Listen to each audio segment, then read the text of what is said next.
जय जगन्नाथ कपिल धारा कपिल धारा जीवा नम्रता स्नान कलु समस्त बाहर कपिल धारा बोलो। भैया कपिल धारा यहाँ से कितनी दूर? अभी यहाँ से वहाँ से 10 किलोमीटर है, अभी यहाँ से 2-3 किलोमीटर और वहाँ से हम कहाँ जाएंगे? और कपिल धारा पे पार्किंग में जहाँ हमारी गाड़ी खड़ी होगी, हाँ? वहाँ से 1/2 किलोमीटर चल के जाना पड़ता है उस फॉल्स को देखने के लिए। हाँ? गंगा सागर में जिन कपिल ऋषि ने साधना और तप किया, हाँ? वही कपिल मुनि अमरकंटक में साधना किए। हाँ? इसलिए उस स्थान में कपिल मुनि के तप के कारण उस स्थान का नाम कपिल धारा नाम पड़ा। बाकी वो जल का जो प्रपात गिर रहा है वो नर्मदा का ही जल है, लेकिन कपिल मुनि के तप के कारण उस स्थान का नाम कपिल धारा नाम पड़ा। कपिल धारा देखने के बाद वहाँ से 100 सीढ़ियों को नीचे उतर के जब आप जाएंगे तो नीचे आपको प्राचीन दुर्वासा ऋषि की गुफा मिलेगी। उसके लेफ्ट साइड में जो छोटा सा झरना गिरता है उसको लोग बोलते हैं दूध धारा। नीचे दुर्वासा ऋषि ने साधना और तप किया, इसलिए उस स्थान के बाद जब आप वापिस लौटेंगे तो अमरकंटक की सारी जानकारी हम आपको देंगे। अमरकंटक नाम क्यों पड़ा, नर्मदा नाम क्यों। आमे एबे तो जाऊ से पहुँचला परे नम्रतार महत्व सब विषय में आपको डिटेल्स जनइबी। जदि मो भिडियोटी आपको भल लगुव मत निश्चिंत कमेंट सेक्शन में जनइबे। जदि आप मो चैनल नुआ थे मत सब्सक्राइब करेंगे। ये आप आशीर्वाद करूँ आगे नुआ नुआ वीडियो देखे मुझे जुआड़े जुआड़े जी आपको निश्चिंत मो वीडियो सब शेयर करें। जय जगन्नाथ। और चलने के साथ साथ ही यहाँ का जो जलप्रपात है और यहाँ का जो वातावरण है, जो व्यू है वो देखने लायक है, इसलिए यहाँ थोड़ा सा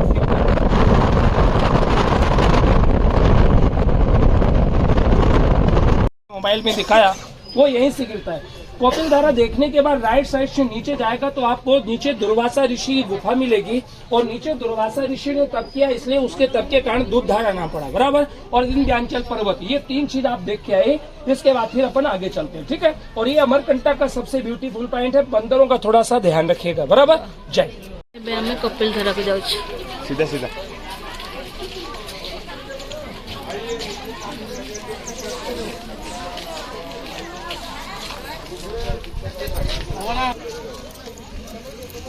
जाऊँ तो कौन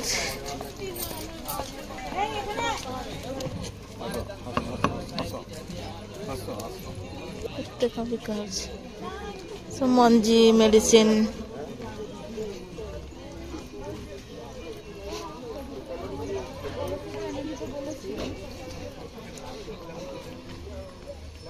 ये कितना रुपया है?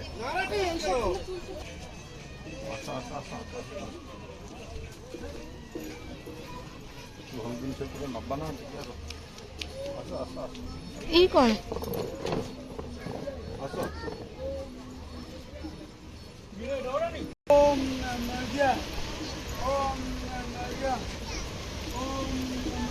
नम्रता नदी केते दूर सब ना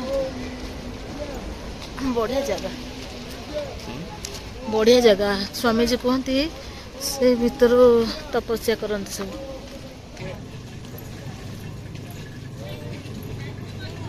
हरिड़ा ये ना हरिड़ा बाहाड़ा सब देसी जिनस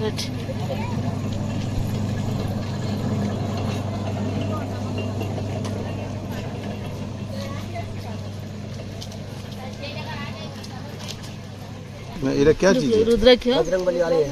बजरंगबली हनुमान कामा पैसा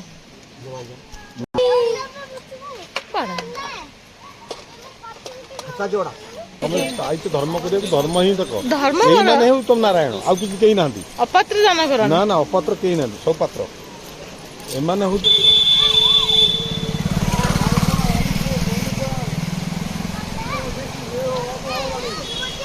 ये सब नेचुराल जो आनी देख बस जो तुम बुझ ना आपको साथ दृष्टि कर सब बिका हो फल ये सब क्या है?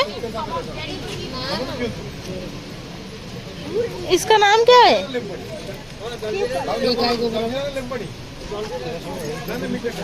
ये क्या है भैया? ये राम कंदमूल है, भगवान खाए राम कंदमूल। ये होता है यहाँ पे होता है? ये नासिक पंचवटी से आता है। ये नासिक पंचवटी में कैसा कैसा लग रहा है? मीठा होता है, ठंडा मीठा नारियल जैसा।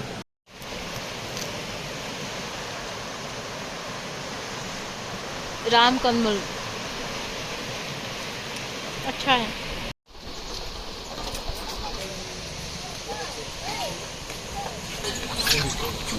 सब्जी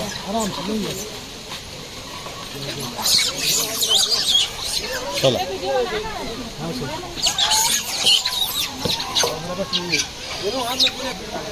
यहाँ बंदर को खाने के लिए देते हैं सब। कितनी सुंदर जगह।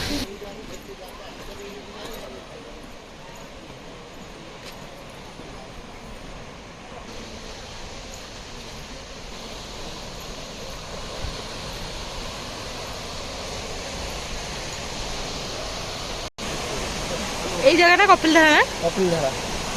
কপিলধারা কেতে সুন্দর জায়গা দেখুন। সমস্ত এটি ফটো উঠাউଛନ୍ତି কপিলধারা।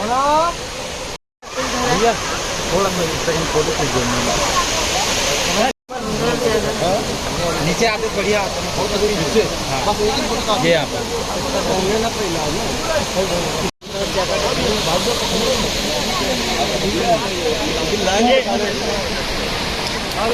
भैया आइए आप। हाँ ये सही है बाबू भाई।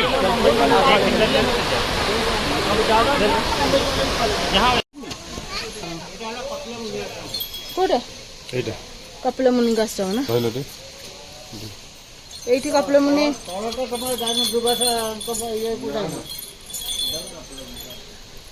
এইটি कपिल मुनि तपस्या करथिले सेति बैंक एटा कपिलधारा नारे नामित।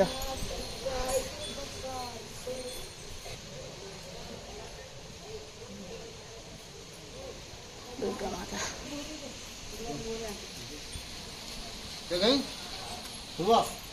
पहली है माँ नर्मदा, दूसरी है सोन नदी और तीसरी है जोहिला नदी। 3 नदियों में 2 नदियां स्त्री का रूप हैं और एक नदी पुरुष का रूप है। नर्मदा और जोहिला ये दोनों स्त्रीलिंग में हैं और सोन स्त्रीलिंग में नहीं है, वो पुरुष लिंग में है। सोन एक नदी नहीं है, सोन नद है। माँ नर्मदा का जो शादी था ये सोन के साथ में होना तय हुआ था। राजा जनक जी ने सीता जी के लिए स्वयंवर रचा था कि जो शिव धनुष तोड़ेगा उसी के साथ में अपनी कन्या का विवाह करवाऊंगा। वैसे ही मैकल राजा के यहाँ नर्मदा पुत्री के रूप में जन्म ली थी। इन्होंने इनके पिता ने शर्त रखी थी कि गुल बकौली का फूल जो लाकर देगा उसी के साथ में अपनी कन्या का विवाह करवाऊंगा। सोन जो राजा थी उन्होंने उस फूल को खोज निकाला। सोन के साथ नर्मदा की शादी तय हो गई, लेकिन नर्मदा को अपने पति को देखने की इच्छा हुई। उन्होंने फ्रेंड को श्रृंगार पहनाकर मंडप पर उनके चेहरे को देखने के लिए भेजा, लेकिन वहां जाने के बाद उनकी सखी ने उनको जब देखा तो उस चेहरे को देखकर ये मोहित हो गई। इन्होंने अपना स्वयं का जो परिचय था वो नर्मदा के रूप में दे दिया और सोन ने इन्हें नर्मदा समझकर माँ नर्मदा की जगह इनको बैठा लिया, जिसके कारण नर्मदा माता क्रोधित हुई। इन्होंने सोन और जोहिला इन दोनों को श्राप दे दिया। नर्मदा ने श्राप दिया तो सोन अलग हो गए, जोहिला अलग हो गई। नर्मदा सभी नदियों का साथ छोड़ दिया और क्रोध में आकर पूर्व से पश्चिम दिशा की ओर अमरकंटक में 2 पहाड़ सतपुड़ा और विंध्याचल उनको तोड़ती हुई कहाँ जाती है भरूच, अरब सागर, गुजरात। लेकिन जैसे सभी नदियां समुद्र में जाकर मिलती हैं, वैसे नर्मदा डायरेक्ट समुद्र से नहीं मिलती। जैसे भागीरथी ने माता गंगा को लेकर आया, पर गंगा जब का बहाव उसको रोकने की शक्ति महादेव के अलावा किसी के अंदर नहीं थी, तो शिव की जटाओं में माता गंगा को स्थान दिया। शिव की जटाओं से गंगा बाहर आई। वैसे नर्मदा का जो बहाव था उसको रोकने की शक्ति महादेव के अलावा किसी के अंदर नहीं थी। नर्मदा जब समुद्र के पास में पहुंची, समुद्र ने पास बुलाने के लिए हाथ आगे बढ़ाया तो नर्मदा ने ये चेतावनी दिया कि जिसने मुझे जन्म दिया है, आपने उसे पृथ्वी पर नहीं बुलाया तो मैं सारी सृष्टि का विनाश कर दूंगी। इस तरीके से नर्मदा माता के क्रोध से बचने के लिए सारे देवी देवताओं ने मिलकर जो भगवान शिव थे उन्हें प्रसन्न करने के लिए रुद्राष्टक, महारुद्राष्टक का पाठ किया था। नमामि समीसानि निर्वाण रूपम विभम व्यापकम ब्रह्म वेद स्वरूपम अजम निर्गुणम निर्विकल्पम निरीयम चिदाकाशमाकाश वासम अजेयम निरंकार ओंकार मूलम तुरीयम गिराज्ञान गोतीत मीशम गिरीशम करालम महाकाल कालम कृपालम गुणागार संसार पारम नतोहम तुषारादिशंकाश गौरम गभीरम मनोभूत कोटि प्रभासे शरीरम स्फुरन्मौलकल्लोल नीचारु गंगा शिन्नालिभालेन्दु कंठे भुजंगा चलत्कुण्डलं भूसुनेत्रं विशालं प्रसन्नाननं नीलकण्ठं दयालं मृगाधीसचर्गाम्बरं मुण्डमालं प्रियं शङ्करं सर्वनाथं भजामं प्रचण्डं प्रकृष्टं प्रगल्भं परेशम् अखण्डं वजनं भानुकोटि प्रवासं त्रयं शूलनिर्मूलनं शूलपाणि भजेऽहं भवानी पतितभागगम्यं कलातीत कल्याण कल्पान्तिकारी सदा सच्चिदानन्द दाता पुरारी चिदानंद संदोह मोहापहारी प्रसीदे प्रसीदे प्रभो मन्मथारी नयाबाधुमानाथ पादारविन्दं भजन्ति हे लोके परेवा नराणं न तावा सुखं शान्ति संतापना संप्रसीदं प्रभो सर्वभूतादिवासं न जानामि योगं